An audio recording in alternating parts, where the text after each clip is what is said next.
What's going on, everybody? It's your boy, Jobbers and Goons. And today I'm bringing you a scaling video on the Green Scar, aka Hulk from World War Hulk.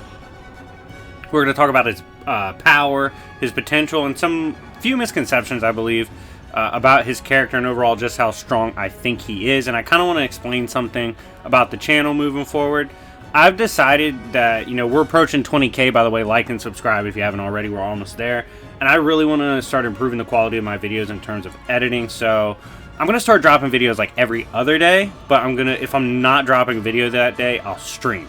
So it's either going to be a stream or a video a day, which is super dope. Because in the end, I like hanging out with the fans and talking to you guys about comics and anime and all that.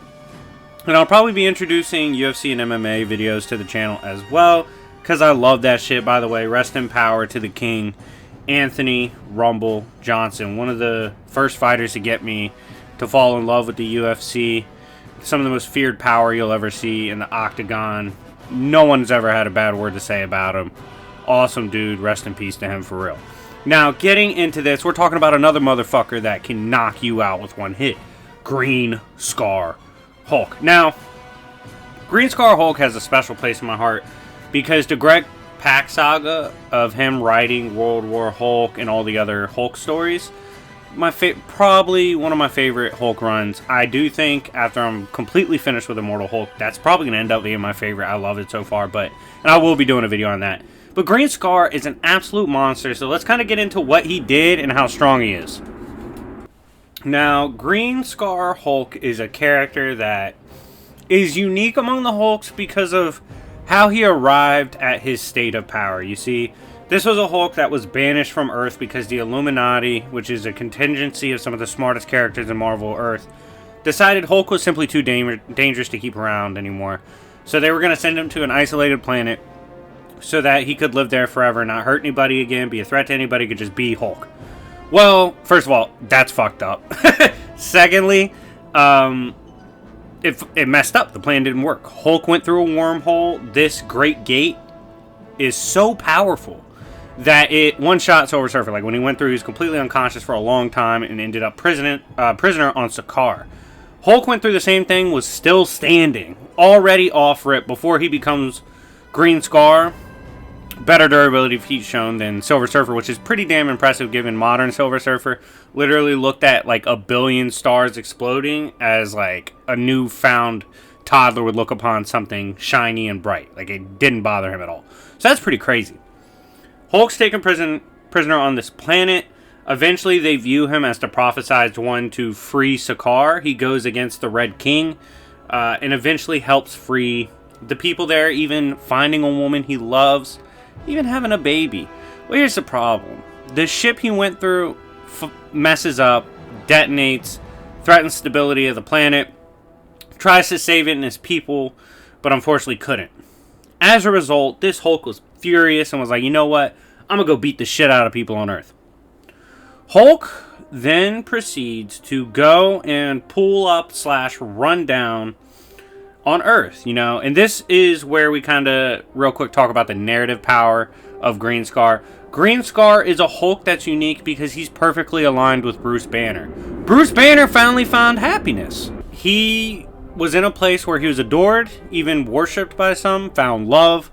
Hulk was happy. Both were congruent in their happiness. But unfortunately, with the planet being lost, his people killed because of the audacity of the Illuminati, Hulk kind of merged his feelings with Bruce Banner. Both were kind of on the same page at this point, and they're like, you know what, fuck that. We're sliding on the heroes for doing us like that.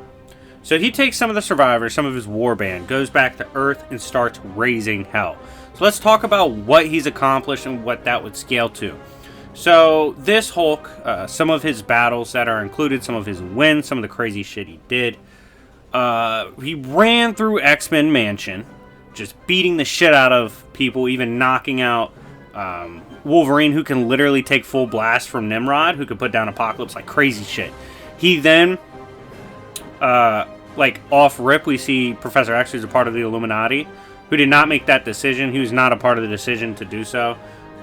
He literally said this Hulk, his mind was in such a balance and in such a dangerous place that even Professor X, who can mentally battle across infinite planes of existence against the Dark Phoenix who can threaten the nexus of all realities, which is an outer-versal feat easily. He was like, yeah, there's no fucking shot of getting into Hulk's mind. Like, he's too powerful right now. He's too aligned with himself. No. The rage is just too real. So even high-tier telepaths like that can't do shit to him.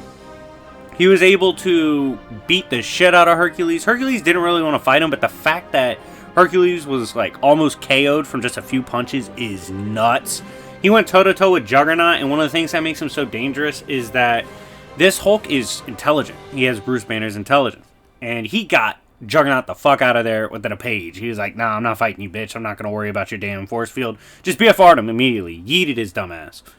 We then see he was able to take on Doctor Strange, who has to invoke the power of Zom to even hurt Hulk.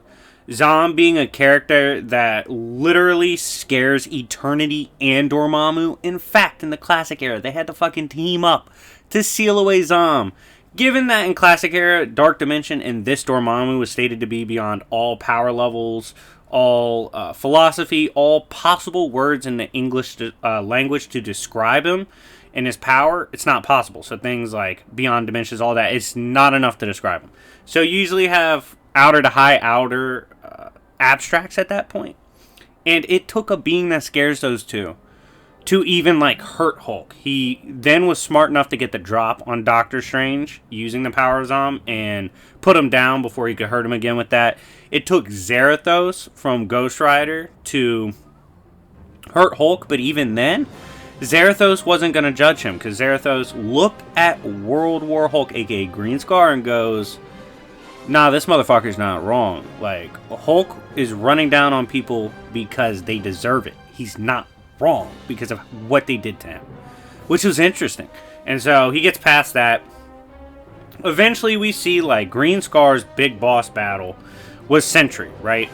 This is more important than people think and a lot better of scaling than people think, because this was a Sentry that outright admitted he was going to play God, and he was actually looking forward to this fight because literally he had never been able to hit somebody as hard as he could possibly hit Green Scar. Green Scar gave him access to combat he could never do. This is crazy because literally, Origin Story Sentry, I encourage you guys to go read it. It was actually really fire of a run. It's a shame they brought it to an end. Sentry, we saw literally hit Void, go toe-to-toe with Void, and even overpower Void, who was massively stronger than a Hulk before. We also know in this run that Sentry gives off an aura that literally calms Hulk and puts him in a childlike state. And World War Hulk was like, I don't give a fuck about that presence. I'm throwing hands, bitch. Hulk didn't even want to beat up Sentry. Sentry's literally someone he considers a dear friend, but he had to fight him. So Sentry, who by literal narrative is hitting harder than he even hit Void, is hitting harder than even when he was fighting someone like Galactus with Nate Gray. He's rocking Hulk with shit he's never thrown before in terms of throwing that hard. And Hulk was eating all that shit, started beating him up. Sentry basically let off a self-destruct energy blast. But we do know that this man, Hulk, was able to fight after. Was able to revert instantly back to Hulk again if he chose to. He went into banner form, started beating up Sentry again. And a lot of people say, oh, it was a tie. He didn't really beat Sentry. Well, goofy. We see literally in a later run, it's confirmed, no. Hulk outright beat Sentry. And dare I say, had he had any malice towards Sentry, if he actually wanted to wish him lethal harm, Green Scar could have killed Sentry. At least done a lot more damage to him. Put him down even worse. So I do think, I mean, quite literally, they make it clear. He overpowered a Sentry that went all out, which is nuts. Like, nuts, considering who he had fought before. So this Hulk is stupidly powerful. I mean, he casually has resistances and hacks resistances to an outer-versal level. He's able to casually throw around characters who can fight the likes of the Void, who is a creation-level threat. I mean, he's an absolute beast in this run. One of the strongest Hulks we have ever seen, and rightfully so, given the alignment between Hulk and Bruce really takes away that limiting factor of two entities fighting for one body. trying to influence each other. No, they were on the same page. And that same page ended up being the page of ultimate ass whoopings for Earth 616. And guess what? They deserved that shit for how they did Hulk. But anyways, guys, this is my explanation and scale on Green Scar Hulk. Yes, he's easily one of the strongest Hulks we've ever seen, with several feats that you can scale to outer versal given the narrative implications of what occurred. Even before he achieved this insane state, in which he did admit he was getting stronger by the moment, this Hulk was already off rip, like even tankier than a Silver Surfer. So he's an absolute beast on another power level than we really got to ever see with Hulk. But he's not the strongest Hulk ever. If you guys want to see me continue to scale the strongest forms of the Hulk, let me know with the like button, and let me know in the comment section down below. What did you guys think of Green Scar? Were you guys a fan? Let me know as well.